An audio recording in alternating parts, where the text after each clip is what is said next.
మనం last week సౌలు గారిని గురించి చాలా విషయాలు మనం చూసాము.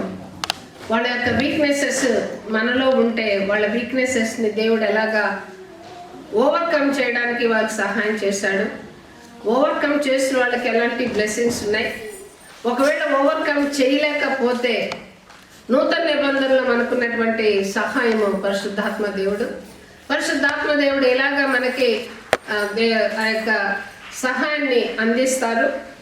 ఈ విషయాలను మనం అసలు పాత నిబంధనలో ఉన్నటువంటి ఈ లీడర్స్, పెద్దవాళ్ళు కావచ్చు, మెన్ కావచ్చు, ఉమెన్ కావచ్చు, వీరందరి ద్వారా మనం ఏం నేర్చుకోవాలి. మన జీవితాల్లో మనం కూడా వాళ్ళందరూ ఎందుకు ఈ యొక్క బైబిల్లో పరిశుద్ధ గ్రంథంలో వ్రాయబడ్డారు అని అంటే, అనేక ఏరియాల్లో వారిలో దేవుని యొక్క నడిపింపుని మనం చూస్తాం. మనకి కూడా నూతన నిబంధనలో దేవుని యొక్క నడిపింపు కనుక లేకపోతే మనం మన జీవితాల్లో చేయనిదంతా, యెహోవాయందు భయభక్తులు కలవాడు చేయనిదంతా సఫలమవునండి. కొన్నిసార్లు మనం చేయనిది సఫలం కాకపోవడం సరి కదా. కొన్నిసార్లు ఫెయిల్యూర్ కూడా జరుగుతూ ఉంటాయి. ఫెయిల్యూర్ జరిగిపోయినాయని మనము పిరికి వాళ్ళలాగా పారిపోవడానికి మనకి పిరికాత్మ ఇవ్వలేదు కానీ దేవుడు ఇంద్రియ నిగ్రహం కలిగిన ఆత్మను ప్రభు మనకి ఇచ్చాడు. అంటే ధైర్యం తెచ్చుకొని మళ్ళీ నూతన పరుచుకొని మళ్ళా తిరిగి మనము బ్రతకడానికి, నిరీక్షణ కోల్పోకుండా విశ్వాసంలో స్థిరపడటానికి ఈ యొక్క మనకున్న ముందున్నటువంటి వీరులు లేదా వీరు నాయకులు లేదా విశ్వాస వీరులు లేదా మన జీవితాన్ని నడిపించేటటువంటి స్టార్స్ ఎంతమందినైతే దేవుని వైపు నడిపిస్తారో వారందరినీ నక్షత్రాలు అంటారని ఈ యొక్క దానియేలు గ్రంథంలో ఉంది, మనకందరికీ తెలుసు. ఈరోజు ముఖ్య భాగం దావీదు గారిని గురించినటువంటి కొన్ని విషయాలు చదువుకుందాం. సౌలును ఎప్పుడైతే దేవుడు రిజెక్ట్ చేశాడో, నిరాకరించాడో, దేవుడు మళ్ళా తిరిగి సమూయేలుతోటి ఈ మాట చెప్తున్నాడు. 13వ అధ్యాయము 13 నుండి. మొదటి సమూయేలు గ్రంథం 13వ అధ్యాయము 13 నుండి. అందుకు సమూయేలు ఇట్లను, నీ దేవుడని యెహోవా నీకు ఇచ్చిన ఆజ్ఞను గైకొనక నీవు అవివేకపు పని చేసేదివి. నీ రాజ్యమును ఇశ్రాయేలీల మీద సదాకాలము స్థిరపరచుటకు యెహోవా తలచి ఉండెను, అయితే నీ రాజ్యము నిలవదు. యెహోవా తన చిత్తానుసారమైన మనస్సు గల ఒకని కనుగొని ఉన్నాడు. నీకు ఆజ్ఞాపించిన దాన్ని నీవు గైకొనకపోతేవి కనుక యెహోవా తన జనుల మీద అతనిని అధిపతిగా నియమించను. ఓన్లీ 14th verse ఇంగ్లీష్లో చదవండమ్మా. 1 Samuel 13th chapter. But now the kingdom shall not continue. No, not that. 14. Come to the full sentence. The Lord has shot him a man after his own heart, and the Lord hath commanded him to be captain over his people, because has not kept the which is the Lord command thee. ఇంకొక వర్షన్లో ఎవరైనా చదవండి please. But now your kingdom will not endure. The Lord has sought out a man after his own heart and appointed him ruler of his people, because you have not kept the Lord's command. Amen. నువ్వు దేవుని యొక్క వాక్కును, ఆజ్ఞల్ని నువ్వు ఖచ్చితంగా పాటించి, సౌలుతో మాట్లాడుతున్నారు, నువ్వు ఖచ్చితంగా పాటించలేదు కనుక దేవుని హృదయానుసారుడు, దేవుని చిత్తమంతా జరిగించే ఒక మనిషిని దేవుడు కనుగొన్నాడు అని చెప్తున్నాడు. ఆ మనిషి ఎవరు? దావీదు గారు. ఈయన 17వ అధ్యాయము 12వ వచనంలో, దావీదు యూదా బెత్లెహేము వాడగు ఎఫ్రాతీయుడైన యెషై అనువాని కుమారుడు. యెషైకి 8 కుమారులుండిరి. అతడు సౌలు కాలమందు జనులలో ముసలివాడై ఉండెను. సో దావీదు గారు యెషై కుమారుడు, బెత్లెహేం వాడు. తల్లిగారిని గురించి వివరాలు లేవు. 16వ అధ్యాయము 12వ వచనంలో దావీదు ఎలాంటి వాడంటే, అతడు ఎర్రని వాడును, చక్కని నేత్రములు గల వాడును, చూచుటకు సుందరమైన వాడునై ఉండెను. అతడు రాగానే, నేను కోరుకున్నవాడు ఇతడే, నీవు లేచి వానిని అభిషేకించుమని యెహోవా సెలవీయగా, సమూయేలు తైలపు కొమ్మును తీసుకొని వాని సహోదరుల ఎదుట వానికి అభిషేకం చేసెను. నాట నుండి యెహోవా ఆత్మ దావీదు మీదకి బలముగా వచ్చును. తర్వాత సమూయేలు లేచి రామాకు వెళ్ళిపోయాను. 7 ముందు ఫస్ట్ కొడుకుని చూడగానే యెషయి మొదటి కొడుకుని చూసినప్పుడు సమూయేలుకి దేవుడు చెప్పాడు, అక్కడ యెషయి వాళ్ళ ఫ్యామిలీలో అక్కడ ఉన్నాడు అభిషేకించు అనగానే ఫస్ట్ కొడుకుని చూడగానే సమూయేలు ఏమనుకున్నాడంటే 6వ వచనంలో, వారు వచ్చినప్పుడు అతడు ఎలియాబును చూచి నిజముగా యెహోవా అభిషేకించువాడు ఆయనే, ఆయన అభిషేకించువాడు ఆయన ఎదుట నిలిచి ఉన్నాడని అనుకునేను. అయితే యెహోవా సమూయేలుతో ఇలాగూ సెలవిచ్చును, అతని రూపమును అతని ఎత్తును లక్ష్య పెట్టకము. మనుష్యులు లక్ష్య పెట్టు వాటిని యెహోవా లక్ష్య పెట్టడు. నేను అతని త్రోసివేసినాను. మనుష్యులు పై రూపంలో లక్ష్య పెట్టుదురు, కానీ యెహోవా హృదయమును లక్ష్య పెట్టును. సెలక్షన్. దేవుడు సెలెక్ట్ చేసుకునేటప్పుడు అంతరంగము మన యొక్క ఊహ తలంపు పుట్టక ముందే మనం ఏంటో దేవునికి తెలుసు. మన యొక్క ఊహ మనలో ఆలోచన పుట్టక ముందే మనం ఎటువంటి ఆలోచన, ఇలాంటి క్వశ్చన్ ఎప్పుడన్నా ఈ టాపిక్ ఎప్పుడన్నా చెప్తే యూత్ మీటింగ్లో కానీ ఇక్కడున్న యూత్ కానీ వెంటనే అడుగుతారు. దేవునికి తలంపు ముందే తెలిస్తే ఆదాము అవ్వలు పండు తినేటప్పుడు ఎందుకు ఆపలేదు అని అనుకుంటారు. దేవుడు తన హృదయంలో అన్ని తలంపులు ముందే తెలుస్తున్నప్పుడు ఆదాము అవ్వలు ఆపితే మనకి ఇంత శ్రమలు ఉండవు కదా, స్పెషల్లీ ఉమెన్ అనుకుంటారు. అవ్వని ఆపేస్తుంటే ఈ డెలివరీ ప్రాబ్లమ్స్ అన్నీ ఉండవు కదా మాకు. ఎందుకు అవలే దేవుని ప్లాన్స్, ఈ సృష్టి అంతా ఇలా జరగాలని దేవుని నిర్ణయం అయి ఉంటే దేవుడు ఎందుకు ఆపాలా? ఎవరైనా ఒక సర్జరీ చేయాలంటే పొట్ట ఓపెన్ చేసి అమ్మాయి ఏడుస్తుంది అనుకోండి, ఒకవేళ సెన్స్ వచ్చి ఆ అమ్మాయి ఏడుస్తుందని వదిలేసిపోతారా? ఫినిష్ చేస్తారు. ఆయన దేవుని దగ్గర నుంచి నేర్చుకునేవి ఇవన్నీ మనం.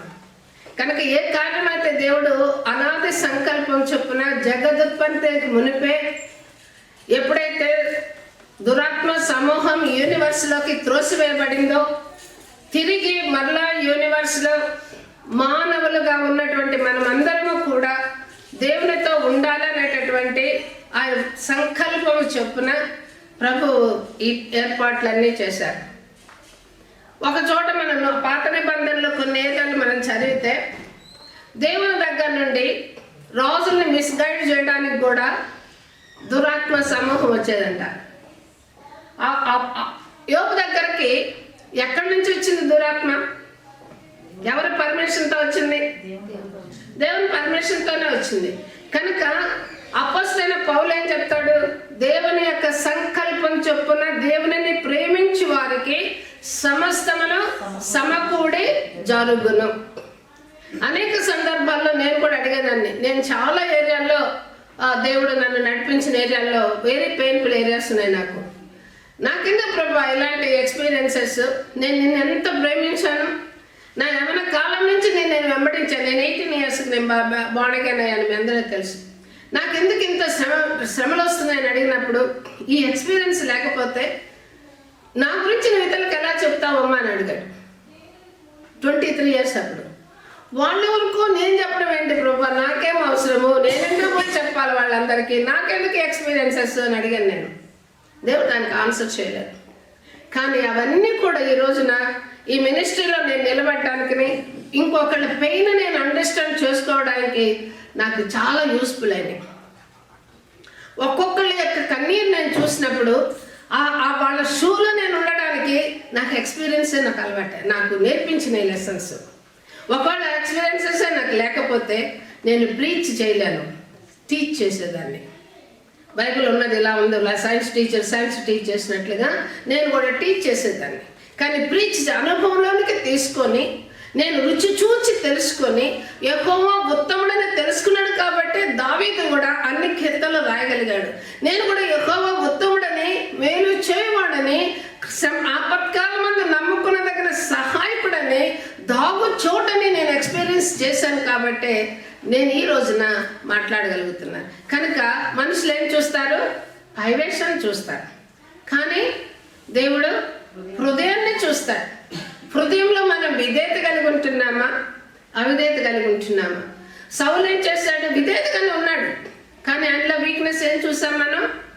మనుషులను ప్రియపరచువాడుగా ఉన్నాడు. అందువలన తన యొక్క బ్లెస్సింగ్ని కోల్పోయాడు. ఇక్కడ బెత్లెహేం వాడు చాలా సుందరుడు, యంగ్ మ్యాన్. షప్పడ్ 16 అధ్యాయం చూడండి,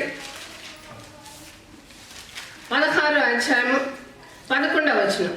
నీ కుమారులందరూ ఇక్కడ ఉన్నారని యెషయని సొలొమోను అడగగా అతడు, ఇంకనూ కడసారి వాడున్నాడు, అయితే వాడు గొర్రెలను కాల్చున్నాడని చెప్పాను.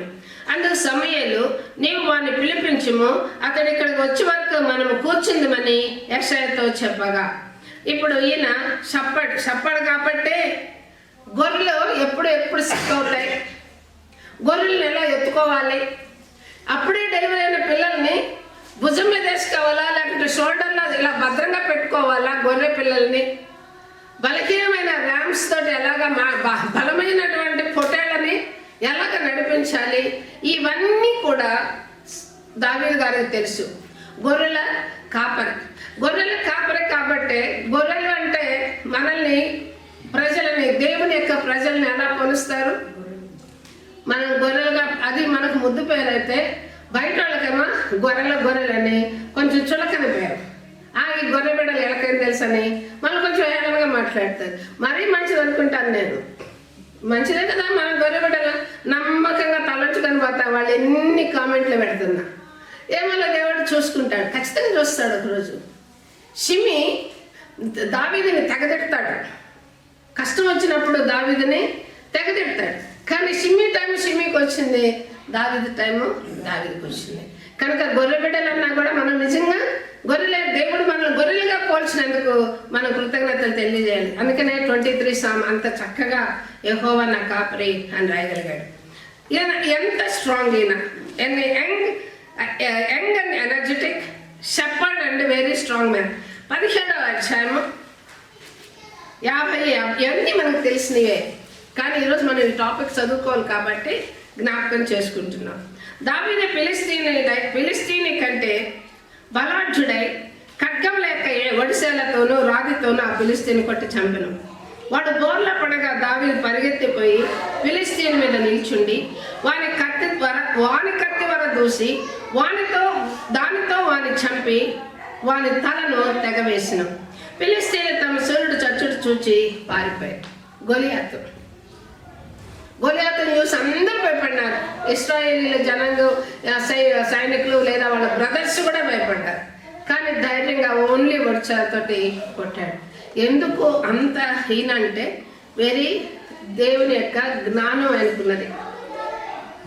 గొర్రెలను కాయడానికి సింహాలను ఎలాగా చంపొచ్చు, సింహాలను ఎలాగా నోటిని చీల్చొచ్చు, లేదా బేర్స్ తోడేళ్ళని ఎలాగా చీల్చొచ్చు, ఇవన్నీ కూడా పర్సనల్ ఎక్స్పీరియన్స్ తోటి ఆయన బలమైనటువంటి వాడుగా ఉన్నారు. ఎప్పుడు కూడా దేవుడు ఏర్పాటు చేసుకునే వాళ్ళు లోకం దృష్టిలో బలహీనులే, తెంగరబుచ్చులు. కానీ దేవుడు ఏర్పాటు చేసుకునే వాళ్ళు దేవుని దృష్టిలో జ్ఞానులు, బలవంతులు. ఎలా బలవంతులు? విశ్వాసంతో పోరాడి నా దేవుడు నాకు చేస్తాడని గట్టిగా ఆయన పాదాలు పట్టుకొని ప్రార్థన ద్వారా సమస్యను జయించేయటమే బలం అంటే. ఇటువంటి ప్రార్థనాపరుడు దావీదు గారు, ఇలాంటి విశ్వాసి. తర్వాత చూజన్ బై గాడ్, దేవుడు మనం ఇప్పుడే చదువుకున్న 16-13లో 16-23లో సౌలుకి జలసి వచ్చింది. జలసి తోటి దురాత్మ వచ్చింది. ఎంత జలసి వచ్చిందంటే జలసితో పాటు ఏమొచ్చింది ఆయన మీదకి? ఎందుకు జలసి వచ్చింది? సౌలుకి 1000 కొలది, దావీదుకి 10,000 కొలది అనగానే నాకన్నా దావీదుని ఎక్కువగా ప్రీచ్ చేస్తున్నారు అని ఆయనకి జలసి వచ్చింది.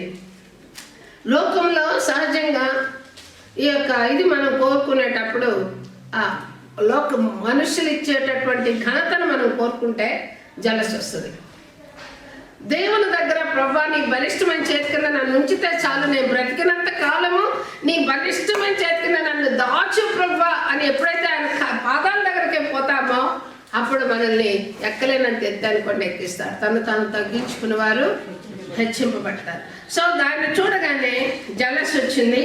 జలసితో పాటు ఏం జరిగింది? 16-14లో యెహోవా ఆత్మ ఆత్మ సౌలును విడిచిపోయి యెహోవా యొద్ద నుండి దురాత్మ ఒకటి వచ్చి అతన్ని వెలిపించిందంటే ఎలాగ బిహేవ్ చేశాడో, పిచ్చి పిచ్చిగా బిహేవ్ చేశాడో, అరిశాడో, కాల్ చేశాడో, డాన్సులు వేసాడో, ఏం చేశాడో మరి. అప్పుడు ఏం చేశాడు ఈయన, ప్రజలందరూ కలిసి, అయ్యా నీకు దేవుని యొద్ద నుండి వచ్చిన దురాత్మ వెలిపిస్తుంది కాబట్టి మా ఏలిన వాడమైన నీవు ఆజ్ఞయము, నీ దాసులమే మేము సిద్ధంగా ఉన్నాము, సితార చమత్కారముగా వాయింపగల ఒకని విచారించుటకై మాకు సెలవిమ్మని దేవుని యొద్ద నుండి దురాత్మ వచ్చి నిన్ను పట్టినప్పుడల్లా అతడు సితారా పట్టుకొని వాంచుడి చేత నువ్వు బాగుపడదు అని అండి. జనరల్గా మనం ఎందుకు పాటలు వింటాం?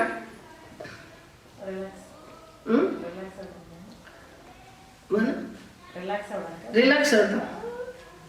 జనరల్గా పాటలే. క్రిస్టియన్స్ ఎందుకు పాటలు వింటారు? జనరల్ సెక్యులర్ల వాళ్ళు అందరూ పాటలు వింటారు, మ్యూజిక్ అందరూ ఎంజాయ్ చేస్తారు. క్రిస్టియన్స్ ఎంజాయ్ చేసే దాంట్లో చాలా తేడా ఉంది. చెప్పండి. బాగా విసుగున్నప్పుడు ప్రశాంతమైన ఒక మ్యూజిక్ పెట్టుకోండి, దేవుని మాట, మీ సమస్య మర్చిపోతారు, మీ కష్టాన్ని మర్చిపోతారు. నేను రోజు ఒక పాట వింటాను ఎవ్రీడే నైట్.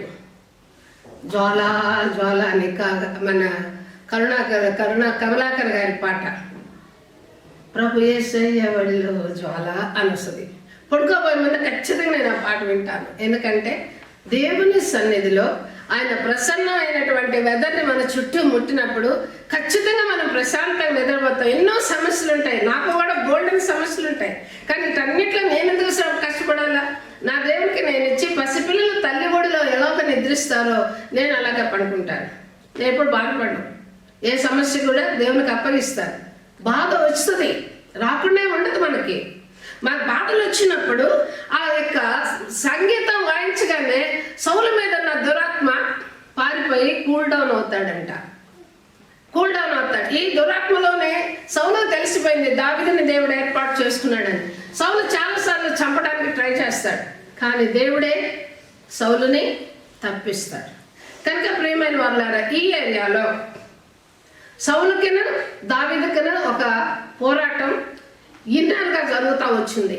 దీనిలో నుంచి దావీదు దానిలో తనకేమీ కూడా పాపం అనకుండా బయటపడ్డాడు. సౌలు గారు 1 సమూయేలు గ్రంథం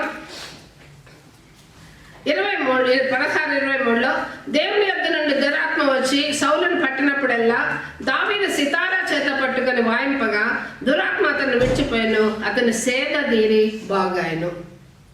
దేవునికి స్తుతి ఘనత మహిమ కలుగును గాక. రాయల్ హార్పిస్ట్. దేవుడు ఏర్పాటు చేసుకున్న వాళ్ళని ఆ పొజిషన్కి తీసుకెళ్లాలంటే సిచ్యువేషన్ క్రియేట్ చేస్తాడు దేవుడు. ఆయన యోసేపు ప్రైమ్ మినిస్టర్ అవ్వాలి. ప్రైమ్ మినిస్టర్ అవ్వడానికి ఏం క్రియేట్ చేశాడు దేవుడు? ఒక కళ అనేటటువంటి దాన్ని ఆ యొక్క ఫరోకు వచ్చింది. ఆ సిచ్యువేషన్ ద్వారా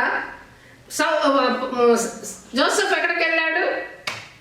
ప్రైమ్ మినిస్టర్ లెవెల్లోకి వెళ్ళిపోయాడు. అలాగనే మనకు కొన్ని హార్డ్ సిచ్యువేషన్స్ మనకు వచ్చినప్పుడు మనం కృంగిపోకూడదు. ఎందుకంటే ఎప్పుడు గుర్తుపెట్టుకోవాలి, ఒక హార్డ్ సిచ్యువేషన్ మనకు వచ్చిందంటే మన లెవెల్, స్పిరిచువల్గా మన లెవెల్ మారుతుంది, మనం హయ్యర్ లెవెల్కి వెళ్ళబోతున్నాం. ఎప్పుడైతే సౌలుకి దురాత్మ పట్టిందో, ఎప్పుడైతే దావీదు ఆ దురాత్మ పట్టకపోతే దావీదు ఆ యొక్క అంతఃపురానికి తీసుకెళ్ళం కదా. దావీదు రాజు అవ్వాలంటే ఇంతవరకు పశువులు కాస్తూ ఉన్నాడు, ఆ ఎక్స్పీరియన్స్ లేదు. సైనికులుగా ఏం చేయాలని ఎక్స్పీరియన్స్ ఏమీ లేదు. అటువంటిది సైనికుడిగా ఎట్లా పోయి ఫిలిస్తీన్లు జయించుతాడు? యుద్ధం ఏదో గొలియాత్ అంటే ఏదో వర్షాలు ఇచ్చినాడు, ఏదో ఆడ తగిలింది, అయిపోయింది. కానీ నిజంగా ఫైట్ చేయాలంటే దావీదుకి ఏం ఎక్స్పీరియన్స్ ఉంది? సో ఆయనకి ఎక్స్పీరియన్స్ రావాలంటే ఎక్కడ తీసుకెళ్ళాలి? అంతఃపురాన్ని తీసుకెళ్ళాలి, రాజు దగ్గర తీసుకెళ్ళాలి, రాజు ద్వారా నిర్ణయింపబడాలి, ఒక సైనికుడు అవ్వాలి. ఒక యుద్ధాన్ని జయించాలంటే ప్రాక్టీస్ కావాలి. ప్రాక్టీస్ కావాలంటే మనం ఏం చేయాలి? అపోస్తలుడైన పౌలు అయితే వాడైతే బెట్టి అయిన వాడు అథ్లెట్ ఏం చేస్తాడు? తన శరీరాన్ని ఆ యొక్క ఎక్సర్సైజ్కి ఉపయోగించుకుంటాడు. క్రైస్తవులు ఉపయోగించుకోవాల్సిన ఎక్సర్సైజ్ అంటే ప్రార్థన. మన ప్రార్థన ద్వారా మనం జయిస్తాం. ఇక్కడ నెక్స్ట్ పోయిట్ అండ్ మ్యూజిషియన్, పాటలు రాస్తారు ఈయన చక్కగా. ఎప్పుడు కూడా మనకి విశ్రాంతినిచ్చే 91 సాము, 23 సాంగ్స్ మన ధైర్యాన్ని ఇచ్చేటప్పుడు. మన దగ్గర డబ్బులు ఏం లేవనుకోండి, మన దగ్గర డబ్బులు లేవు, అప్పుడు ఏం వాక్యం చదువుకుంటాం?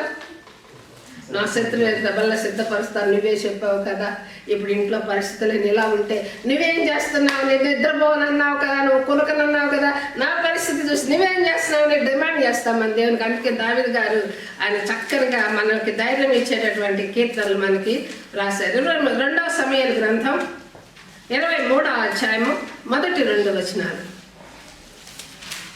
23 మొదటి 2 వచనాలు. దావీదు రచించిన చివరి మాటలు ఇవే.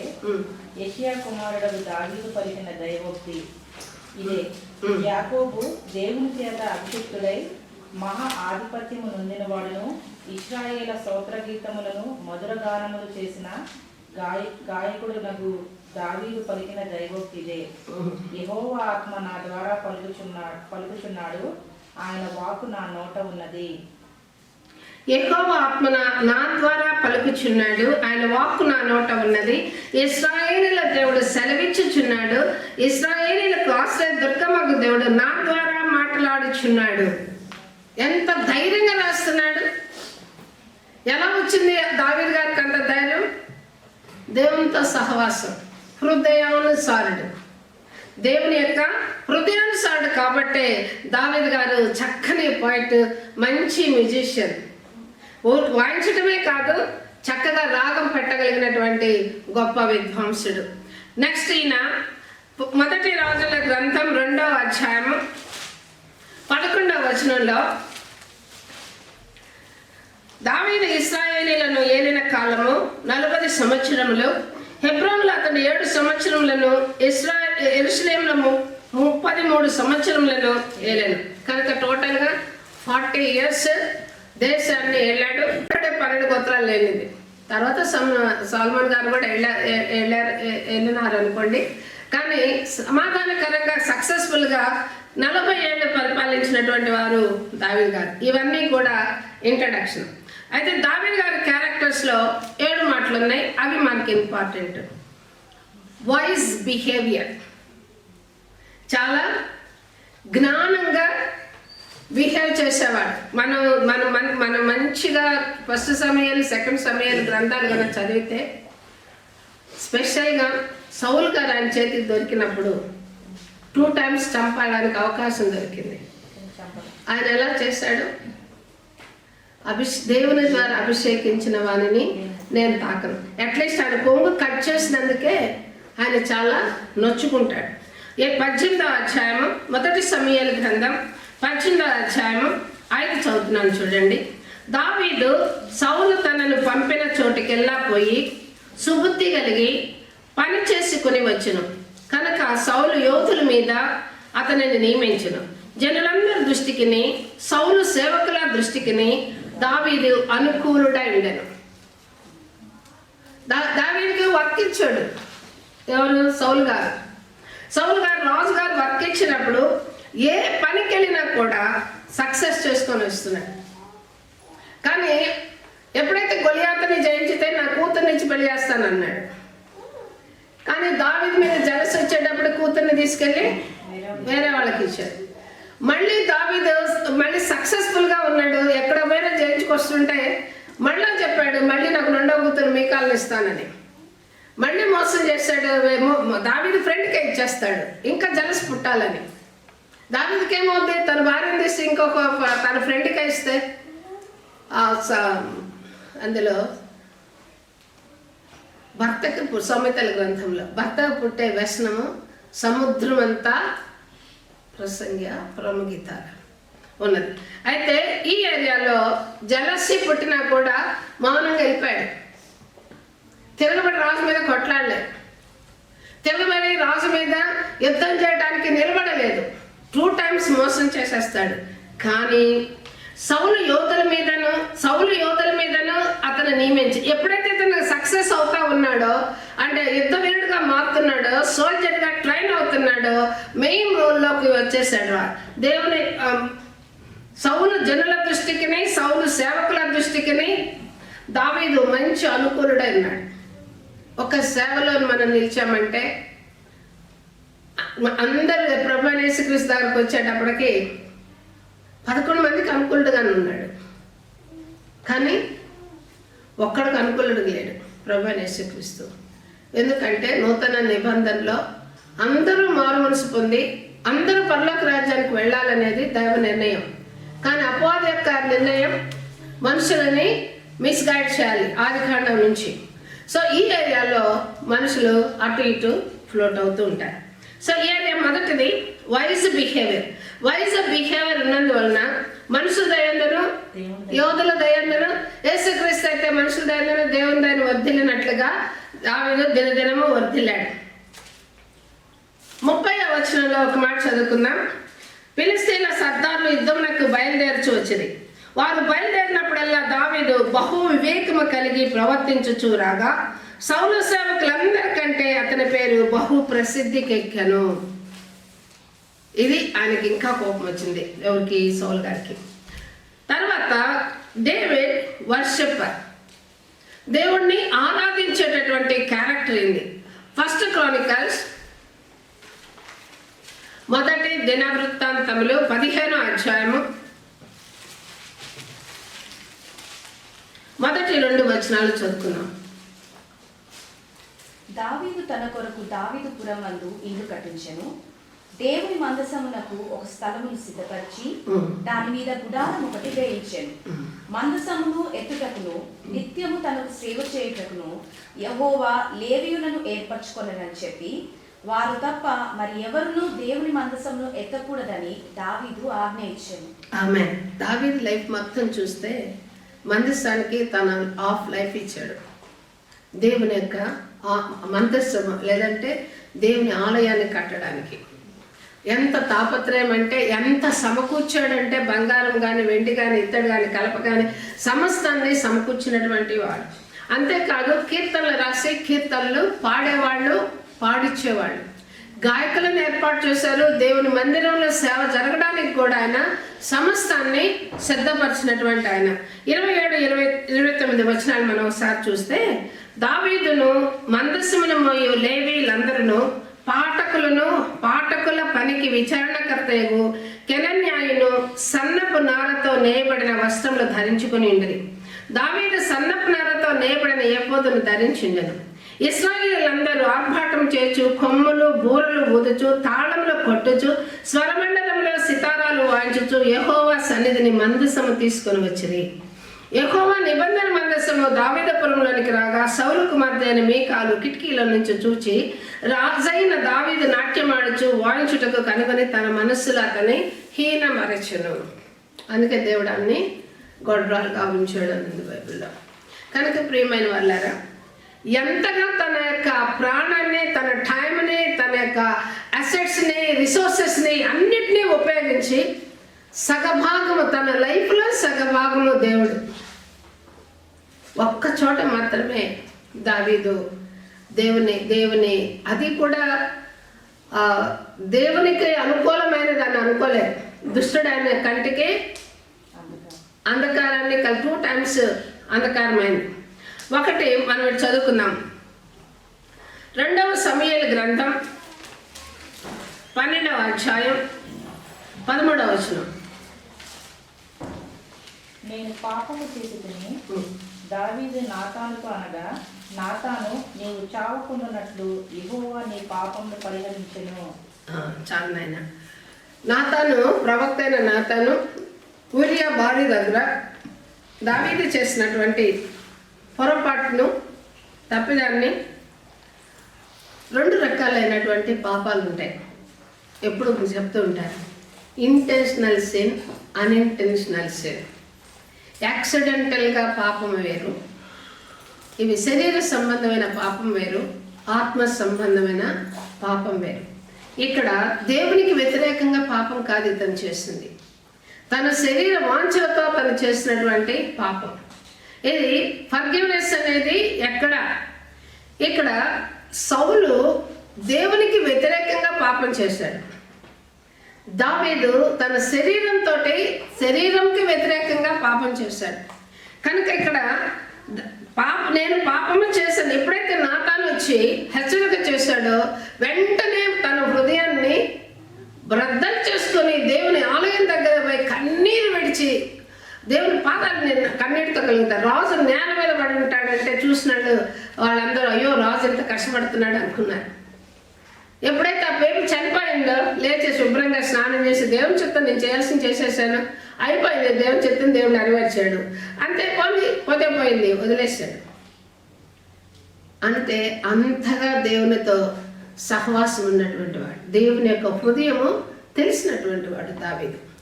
నేనేది చేసినా నా దేవుని చిత్త ప్రకారమే నేను చేయాలన్నట్లుగా దేవుని దగ్గర తాను అప్పగించుకున్నవాడు. కనుక ఇంటెన్షనల్ సిన్ క్షమాపణ లేదు పాత నిబంధనలో కానీ కొత్త నిబంధనలో కానీ. Unintentional sin are accidental sin, దేవునికి వ్యతిరేకంగా పాపము పరిశుద్ధాత్మను దూషించితే క్షమాపణ లేదు. దేవునికి వ్యతిరేకంగా చేసే పాపానికి క్షమాపణ లేదు. నీ శరీరంతో నువ్వు చేసేటటువంటి పాపము ఏదైనా ఉన్నా దాన్ని వెంటనే దేవుని శరీరాన్ని పంచుకోక మునిపే దాన్ని విడిచిపెడతానని దేవునితో తీర్మానం చేసి దాన్ని వదిలిపెట్టాలి. అప్పుడే మనము క్షమాపణ దేవుని దగ్గర నుంచి క్షమాపణ పొందుకుంటాం. దావీదు గారిని దేవుడు క్షమించినప్పటికీ కాన్సిక్వెన్సెస్ దావీదు ఫేస్ చేశాడు.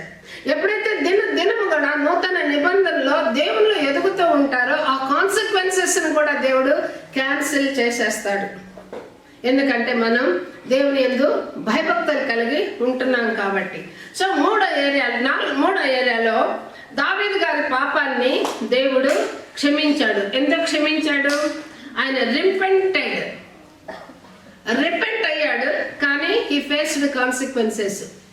ఫ్యామిలీలో చాలా కాలము కాన్సిక్వెన్సెస్ని ఫేస్ చేశాడు. నూతన నిబంధనలో కూడా కాన్సిక్వెన్సెస్ ఉంటాయి, కానీ దేవుని దగ్గర ఎప్పుడైతే మనల్ని మనం తగ్గించుకుంటామో ప్రభు ఏరియాలో కూడా దయతో క్షమించమని ప్రార్థన చేస్తే వాటి నుండి కూడా మనకి జయమిస్తారు. 4వ ఏరియాలో 24వ అధ్యాయం సమూయేలు గ్రంథం, మొదటి సమూయేలు గ్రంథం 24వ అధ్యాయం 5 నుండి 7 వచనాలు.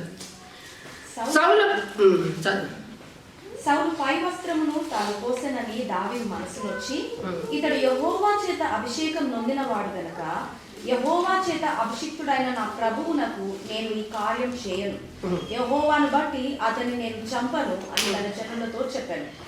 ఈ మాటలు చెప్పి దావీదు తన జనులను అటగించి సౌలు మీదికి పోనీయక వారిని ఆపెను.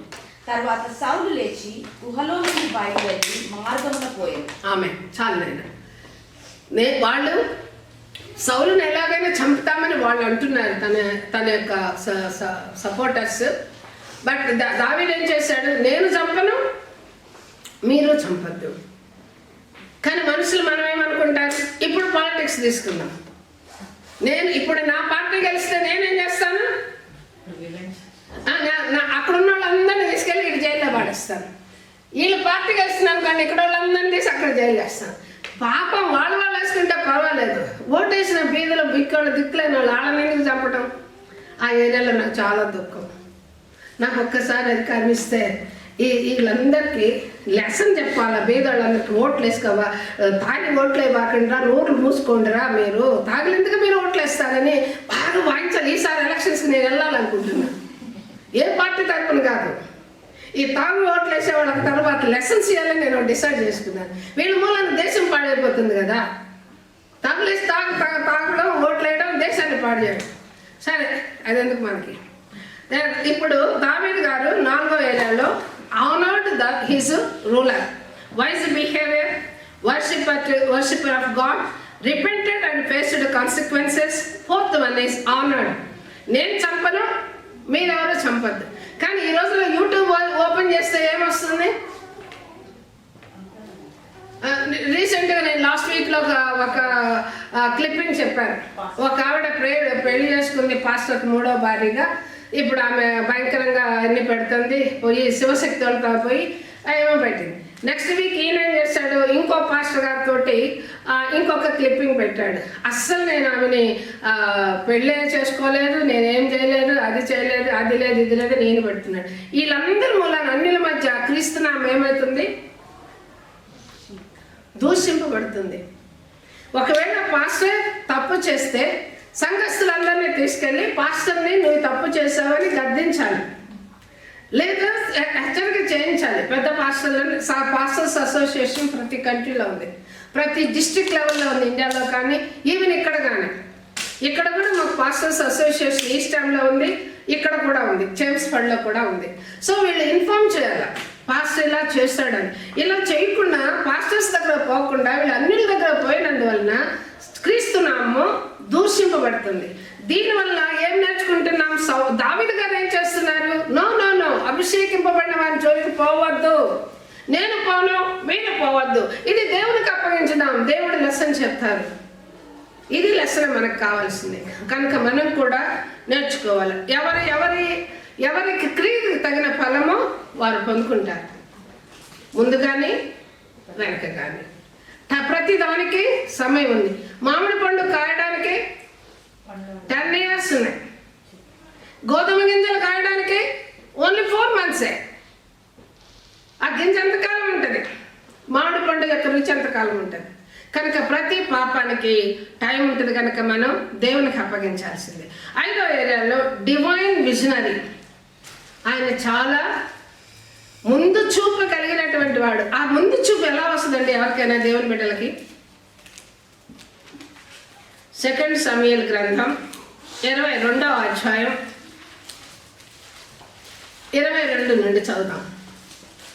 22వ అధ్యాయం. యెహోవా మార్గములను నేను అనుసరించుచున్నాను, భక్తిహీనుడనై నా దేవుని విడిచిన వాడును కాను. ఆయన న్యాయ విధులు అన్నిటినీ నేను లక్ష్య పెట్టుచున్నాను, ఆయన కట్టడలను త్రోసివేయువాడును కాను. అదే నమ్మగారు, అదే సేమ్. దోషక్రియలు నేను చేయనొల్లకుంటిని, ఆయన దృష్టికి యథార్థుడనైతిని. కావున నేను నిర్దోషినై ఉండుట యెహోవా చూచెను, తన దృష్టికి కనబడిన నా చేతుల నిర్దోషత్వమును బట్టి నాకు ప్రతిఫలం ఇచ్చెను. చాలా ఇక్కడ ఒక ప్లాన్ చేయాలంటే, ఒక దేవుని బిడ్డలు ఒక సక్సెస్ఫుల్గా ప్లాన్ చేయాలంటే దానికి ముందు చాలా ప్రార్థన ఉంటుంది, చాలా దేవునితో ఒక సహవాసం ఉంటుంది. దేవుడు ఎప్పుడో నా మట్టుకు నన్ను 22 ఏళ్ళకి నన్ను పిలిచాడు. నేను 20 years దేవునికి లోబడలేదు. దేవుని సేవకు నన్ను 20 years నేను ఎన్ని ట్రైనింగ్ కానీ నాకు స్పిరిచువల్గా కానీ, ఫిజికల్గా కానీ, ఎమోషనల్గా కానీ, ఫైనాన్షియల్గా కానీ ఎన్నో రకాల శోధనలు వచ్చినా కూడా నేను సేవ చేయడానికి ఇష్టపడలే. ఎందుకు సేవ చేయడానికి ఇష్టపడలేదు అని అంటే, అది దేవుని పని, నాకు పరిపూర్ణమైన విజన్ కావాలా, నేనేం చేయబోతున్నానో నాకు విజన్ కావాలా, నేనేం చేస్తానో నాకు తెలియాలా, నేను చేసినందువల్ల నేనేంటి, నా స్వార్థం నాకు ఉంది, నేను నా ఇంటి వారు దేవుని రాజ్యానికి వెళ్ళడం, అది నా స్వార్థం అంతే. నేను ఇంక నాకెవరు వద్దు, చర్చిలో ఉన్నాను కాబట్టి అన్ని మినిస్టర్లో వీరంతా నేను సేవ చేశాను. 20 ఏళ్ళు నేను సేవ చేశాను దేవుని కోసం. సండే స్కూల్ చేశాను, ఉమెన్ మీటింగ్ చేశాను, విలేజ్ మీటింగ్స్ చేశాను, రకరకాల సేవ. నా టైం అనేది ఎక్కువ నేను వెచ్చించాను, ఇక్కడ కంటే నేను అక్కడ ఎక్కువ సేవ చేశాను. ఈ 20 yearsలో దేవునితో నేను నడవడం వల్ల నాకు విజన్ ఇచ్చారు దేవుడు. ఈ చర్చి స్టార్ట్ చేసింది కేవలం విజన్ ద్వారానే, నా దీంతో కాదు.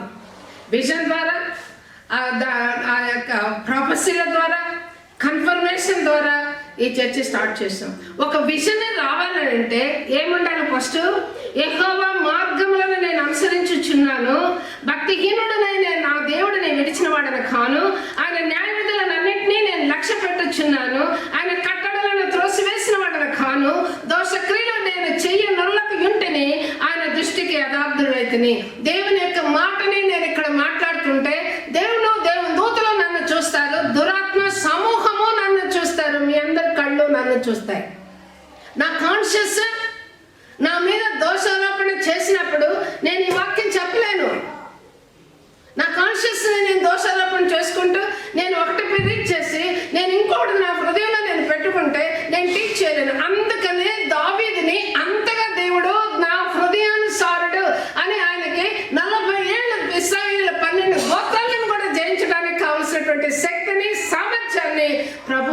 అనుగ్రహించాడు. ప్రియమైన వారలారా, దేవుని యొక్క మార్గము మనం అనుకుంటాం కష్టతరము, ఇరుకైన మార్గం అనుకుంటాం. ఇరుకైన మార్గంలో నడిస్తేనే నీ బిడ్డల్ని సక్సెస్ఫుల్గా దేవుని మార్గానికి నడిపించగలవు. నువ్వే విశాల మార్గాన్ని నువ్వు సెలెక్ట్ చేసుకుంటే నీ బిడ్డలు అందుకన్నా విశాల మార్గంలో నడవడానికి ఇష్టపడతారు. కనుక మనం ఎవరమే? ఫస్ట్ క్రీస్తులో నేను ఎవరు? నేను ఆయన బిడ్డని. కానీ నా నుండి ఎవరు రావాలి? క్రీస్తు బిడ్డలు రావాలి. నేనే క్రీస్తులో నేను క్రీస్తులో ఉన్నానని చెప్పుకుంటూ నా నోటితో నేను క్రీస్తుని వర్ణిస్తూ దేవుని మాటలు పలుకుతూ నా హృదయంలో క్రీస్తు నివాసం లేకపోతే దేవుని దగ్గర నుంచి విజన్ ఎలా వస్తుంది? 40 సంవత్సరాలు ఎలా పరిపాలిస్తాడు ఆయన? ముసలివాడైనా చాలా ముసలివాడైనంత వరకు. ఈరోజు మనం నేర్చుకునేది ఏంటి? క్రీస్తు కొరకు రోషం కలిగినటువంటి, పౌరుషం కలిగినటువంటి క్రైస్తవులు మనం. పౌరుషం, క్రీస్తు కొరకు, క్రీస్తు రాజ్యం కొరకు పౌరుషం కలిగినటువంటి వాళ్ళం మనం. అలాగే మనం ఉన్నప్పుడు మన విజన్ని దేవుడు సక్సెస్ తీస్తాడు. నెక్స్ట్ ఏరియాలో divine visionary. Next receives eternal covenant from the lord. ఎప్పుడైతే ఈయన యొక్క స్వభావాన్ని చూశాడో, ప్రభువా నీ మందిరాన్ని కట్టాలా, నాకైతే నువ్వు అన్నీ ఇచ్చావు, నాకు సమస్తం ఇచ్చావు, ఇప్పుడు నేను నీ మందిరాన్ని కట్టాలా, నీ మందసాన్ని నేను అలా ఉంచడానికి గుడారంలో పెట్టలేను అన్నప్పుడు నాతానుతో దేవుడు మాట్లాడుతున్నాడు. చూడండి, 2వ సమూయేలు గ్రంథం 7వ అధ్యాయం 1-2 వచనాలు. యెహోవా నలుదిక్కుల అతని శత్రువుల మీద అతనికి విజయం ఇచ్చి, చక్కని ఎంత బ్లెస్సింగ్ చూడండి. యెహోవా నలుదిక్కుల దావీదు శత్రువుల మీద దావీదునకు విజయం ఇచ్చి అతనికి నెమ్మది కలుగజేసిన తరువాత రాజు తన నగరి యందు కాపురం ఉండి నాతాను ప్రవక్తను పిలువనంపి, నేను దేవదారు మారులతో కట్టిన నగరి యందు వాసము చేయుచుండగా దేవుని మందిరము డేరాలో నిలిచుండగా నాతాను అంటున్నాడు, నాతాను యెహోవా నీకు తోడుగా ఉన్నాడు, నీకు తోచినంతయే నెరవేర్చమని. అయితే ఆ రాత్రి యెహోవాకు నాతానుకు ప్రత్యక్షమై సెలవిచ్చాను. ఎంత జీలుందో చూడండి. నా ఆత్మ నీ కొరకు తృష్ణగొనుచున్నది 42వ కీర్తనలో రాస్తాడు. నీ మందిరం నిన్ను చూడాలని నా ఆత్మ తృష్ణగొనుచున్నది అంటాడు దావీదు గారు. కనుక ప్రియమైన వారలారా, రిసీవ్డ్ ఇటర్నల్ కవెనెంట్. ఈ యొక్క మాట వినగానే నాతాను తోటి దేవుడు ఏం చెప్పి పంపిస్తున్నాడో చూడండి. 11వ, నీ శత్రువుల మీద నీకు జయమిచ్చి నీకు నెమ్మది కలుగు చేస్తున్నాను. మరియు యెహోవానగు నేను నీకు తెలియజేయనిదేమనగా, నేను నీకు సంతానము కలుగు చేయుదును. నీ దినములు సంపూర్ణమగినప్పుడు నీవు నీ పితరులతో కూడా నిద్రించిన తరువాత నీ గర్భంలో నుండి వచ్చిన నీ సంతతిని హెచ్చించి రాజ్యమును అతని స్థిరపరచదును. అతడు నా నామఘనత కొరకు ఒక మందిరమును కట్టించును. అతని రాజ్య సింహాసనాన్ని నిత్యముగా స్థిరపరచదును. నేను అతనికి తండ్రిని ఎందును, అతడు నా కుమారుడెందును. అతడు పాపము చేసినట్ల నరుల దండముతోను మనుషులకు తగులు దెబ్బలతోనూ శిక్షించను గాని నేను స్థాపించుటకై నేను కొట్టివేసిన సౌలునకు నాకు కృప దూరమైనట్లు అతనికి నా కృప దూరం చేయను. Eternal blessing. ఎంత చక్కని బ్లెస్సింగ్ ఇచ్చి దేవుని ఆలయాన్ని ఎవరు ప్రేమిస్తాడో నిత్యంగా ఈరోజు మనం ఈ లెసన్ నేర్చుకోవాలి. దేవుని ఆలయాన్ని ఎవరు ప్రేమిస్తారో శాశ్వతమైన దీవెన ఉంటుంది దేవుని దగ్గర. ఈ లోకంలో మనం దేవునితో సమ్మతిస్తాం కాబట్టి మనము మంచి పదార్థాలు అనుభవించే భాగ్యం ఇస్తాడు, ఎంజాయ్ చేసే భాగ్యం ఇస్తాడు. యెషయా 2వ అధ్యాయం ప్రకారం. అలాగనే పరలోక రాజ్యంలో జీవవృక్ష ఫలాలు తినేటటువంటి భాగ్యం ఇస్తాడు. దావీదుకి ఇచ్చినటువంటి ఇటర్నల్ కవెనెంట్, నీ యొక్క సింహాసనంను ఎల్లప్పుడూ ఉంచుతాను. దావీదు కుమారుడైనటువంటి ప్రభువైన యేసుక్రీస్తు సింహాసనము, దావీదు సింహాసనం నుండి వచ్చినటువంటి, దావీదు చిగురు నుంచి వచ్చినటువంటి ప్రభువైన యేసుక్రీస్తు ఈ లోకంలో కానీ పరలోకంలో కానీ మనమందరం కూడా ఏలుబడి చేసేటటువంటి పరలోక పట్టణము క్రైస్తవుల బహుమానం. అది దావీదుకి ఇచ్చినటువంటి ఇటర్నల్ బ్లెస్సింగ్. కనుక ప్రియమైన వారలారా, దేనికి ఇంత బ్లెస్సింగ్ ఇచ్చాడు? నేను ఇంత బంగళాలో నేను ఉంటున్నాను, నా దేవుడేమో గుడారాల్లో ఉంటున్నాడు. కనుక నేను నా దేవునికి ఒక దేవదారు మానులతోటి నేను ఒక మందిరాన్ని కట్టాలనుకున్నాడు, ఆశపడ్డాడు. కానీ దేవుడు అన్నాడు, నీ ఆశ మంచిదే, నీ కోరిక బాగానే ఉంది, కానీ నువ్వు యుద్ధాలు చేసావు కదా, నీ చేతులు రక్తం ఉడికినాయి కదా, అందుకని నీ కుమారుడితో చేయించుతాను. మహాజ్ఞాని అయిన సొలొమోన్ గారు ఆ మందిరాన్ని కట్టారు. ప్రియమైన వాళ్ళారా, మన జీవితాలను కట్టడానికి మనం ఎప్పుడైతే దేవుని మీద ఆశ కలిగి ఉంటామో అప్పుడే మన జీవితాలను ప్రభువు కడతాడు. మన జీవితాలను కట్టాలంటే, మన బిడ్డల జీవితాలను కట్టాలంటే దావీదుకి ఏం వాగ్దానం చేసి ఇటర్నల్ నీ నుండి వచ్చేటటువంటి సొలొమోను గారు ఏ ఆలయాన్ని కట్టాడు?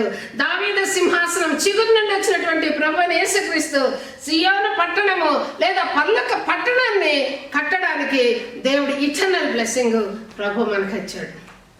దేవునికి స్తోత్రం. Next last, faithful and had integrity in heart. ఎంత ఫెయిత్ఫుల్ దావీదు! మళ్ళీ యూరియా భార్య దగ్గర చేసినట్టు తప్పులు ఎప్పుడైనా చేశాడా? ఎక్కడైనా జరిగిందా లైఫ్ స్టోరీలో?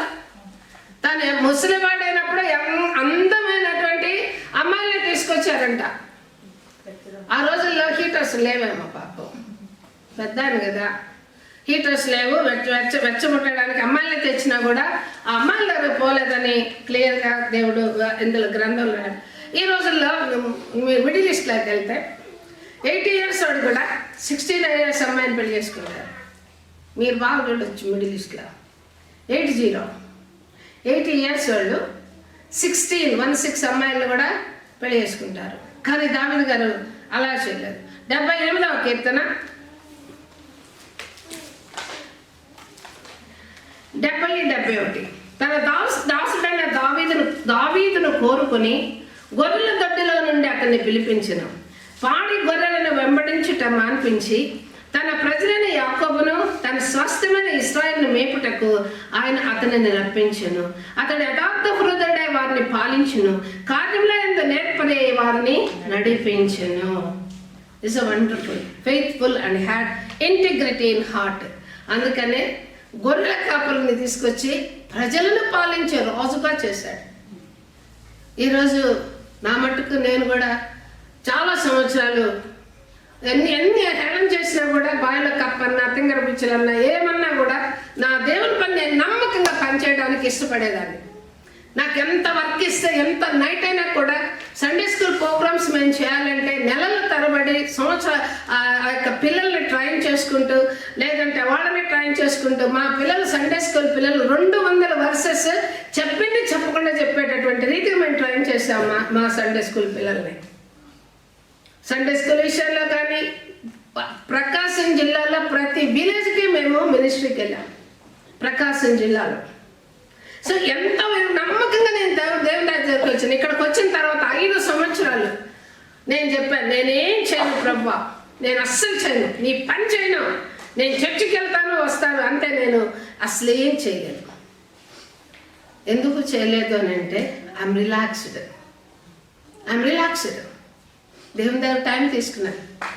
ఆ తర్వాత నేను ఎప్పుడైతే థియాలజీ నా డిగ్రీ కంప్లీట్ చేశానో నేను ఫుల్ టైం మినిస్ట్రీకి వచ్చాను. దేవుడు నన్ను నడిపించడాన్ని బట్టి నేను కూడా వచ్చాను. మనందరి జీవితాల్లో పర్పస్ ఉంది. ప్రతి ఒక్క క్రీస్తు స్వరూపంలో పుట్టిన దేవుని స్వరూపంలో పుట్టిన నీకును, క్రీస్తు ఆత్మలో పుట్టిన నీకును, పరిశుద్ధాత్మతో నివాసం ఉంటున్న నీకును నీ జీవితంలో ఒక పర్పస్ ఉంది. ఇక్కడ ఏమనుంది? తన ప్రజలైన యాకోబునే తన స్వాస్థ్యమైన ఇశ్రాయేలుని మేపుటకు ఆయన అతనిని రప్పించెను. దావీదుని మేపుటకు, గొర్రెలను మేపుట ఎలా నేర్పించి ప్రజలను మేపే రీతిగా దేవుడు ఆయన తీసుకొని వచ్చాడు. మరి నిన్ను ఈరోజు ఇక్కడ తీసుకొచ్చారంటే ప్రభు ఉద్దేశం ఏంటో తెలుసా నీకు? ప్రభు ఏమంటున్నాడు? లేచి నిలబడదాం. We need to understand the plan and purpose of God in your life. ఈరోజు నువ్వు దావీదు జీవితంలో ఎక్కడో అరణ్యంలో పశువులు మేపుతున్నటువంటి దావీదు హృదయాన్ని దేవుడు చూశాడు. ఈరోజు నీ హృదయాన్ని దేవుడు చూశాడు. నువ్వు యాక్సిడెంటల్గా ఈ యొక్క మందిరానికి ఈ దినం రాలేదు. నీ జీవితాన్ని గురించి నువ్వు అండర్స్టాండ్ చేసుకోవాలి. నీ జీవితాన్ని గురించినటువంటి నీ పర్పస్ ఏంటి? దేవుడు ఎందుకు నిన్ను పిలిచాడు? ఎందుకు నిన్ను మీద ఒక వరాన్ని పెట్టాడు? ఆయన ఆత్మని పెట్టాడు. నువ్వు కనుక్కుంటున్నావా కుమారుడా, కుమారి? What is your purpose? You need to show faith and courage while facing challenges. మన జీవితంలో ఛాలెంజ్ లేకపోతే మనము జడ పదార్థం అవుతాం. ముద్దపప్పులమవుతాం, ఎందుకు పనికిరాని చోట్లమవుతాం. ఎప్పుడైతే నీకు ఛాలెంజ్ ఉందో దాన్ని ఎప్పుడైతే నువ్వు ఎదుర్కొంటావో అప్పుడే ఇంకొక ఛాలెంజ్ కోసం ఎదురు చూస్తావు. ఛాలెంజ్ని ఓడిపోయి వెనక్కి తిరిగితే నువ్వు పనికిరాని వాడిపోతావు. సోమరి వాళ్ళకి పరలోక రాజ్యంలో స్థానం లేదు, చీమల దగ్గర స్థానం ఉంది. దేవుడు ఏమంటున్నాడు? దేవుడు సోమరి చీమల ఎద్దకపో, అవి వేసవి కాలంలో సమకూర్చుకుంటాయి అంటున్నాడు. నీ వేసవి కాలంలో ఎవరి కాలంలో నువ్వు సోల్స్ ని, ఆత్మల్ని సంపాదించుకునే వాడుగా ఉన్నావా? ఒక ప్రార్థనలో దేవునితో మాట్లాడుతున్నావా? వారిని దావీదు తృష్ణగా ఉన్నాడు. ఆ తృష్ణ నీలో ఉన్నదా? నేను నీ వాక్యం నీకు తప్పిపోలేదు అని ధైర్యంగా మాట్లాడుతున్నాడు. నీ కట్టడలు నేను మర్చిపోలేదని దావీదు ధైర్యంగా మాట్లాడుతున్నాడు. నువ్వు దేవుని దగ్గర కూర్చొని ఆ విధంగా దేవునితో పోరాడగలవా? రెస్లింగ్ చేయగలవా? ఆ యొక్క యాకోబు అయితే రెస్లింగ్ చేశాడు, దీవెనలో పండుకున్నాడు.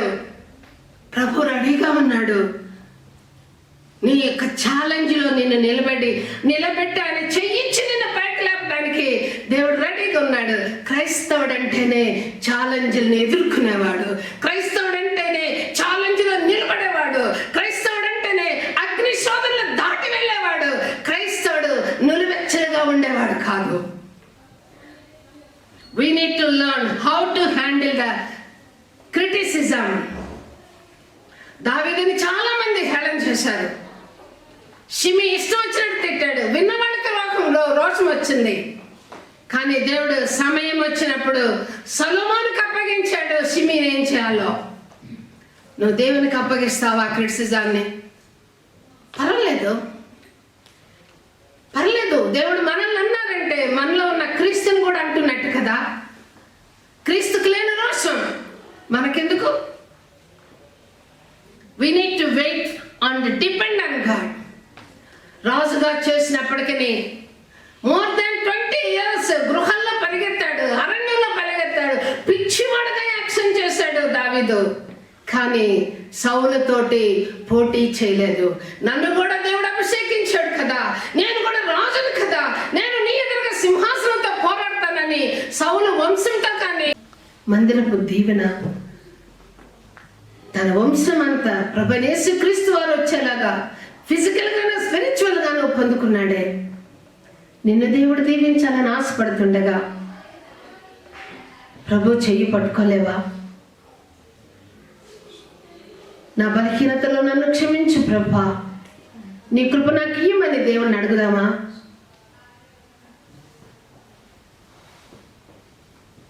ఏ రీతి నీ రుణం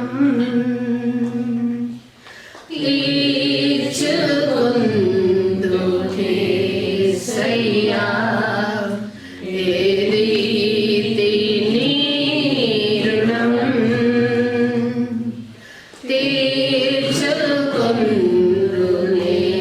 తీర్చుకొందునేసయ్యా, ఏ